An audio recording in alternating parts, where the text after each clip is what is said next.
From the gruesome crime scene to a grueling trial, tonight News Channel 15 sits down with the lead investigator on the Rodney Houser case, one day after his hard work helped lead to a murder conviction.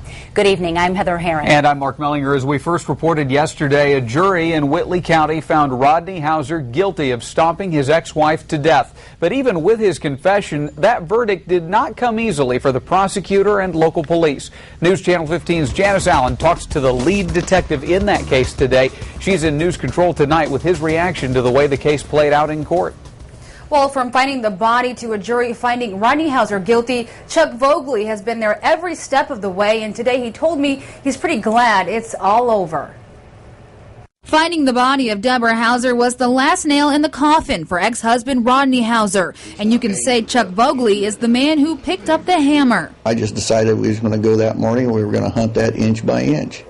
And it paid off. It was Vogely who found Deborah's battered body where Rodney Houser had dumped it in a nearby creek. He was the lead investigator on the case, spending the last 6 months collecting evidence to assure yesterday's murder conviction. Every lead that came in, even down to psychics that called in leads, I checked them out. The evidence was overwhelming, even though Houser never cooperated with police. But most of the details of how, like the fact Houser used cowboy boots to stomp Deborah's skull, were never released until the trial. Vogely says that's so the jury pool wouldn't be tainted. You want to make sure that it's done properly and that, when you get a conviction, your conviction stands. It was a difficult process with lots of stress and overtime hours for the small department. 6 months after the case began, it's paid off with Rodney Houser found guilty of murder.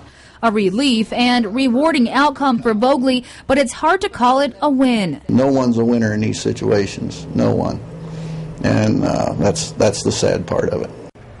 And Vogely says the department is already gearing up for the next big murder case. That is in September, when 17-year-old Joshua Wright will head to court for his role in the murder of 14-year-old Kaylin Doggendorf.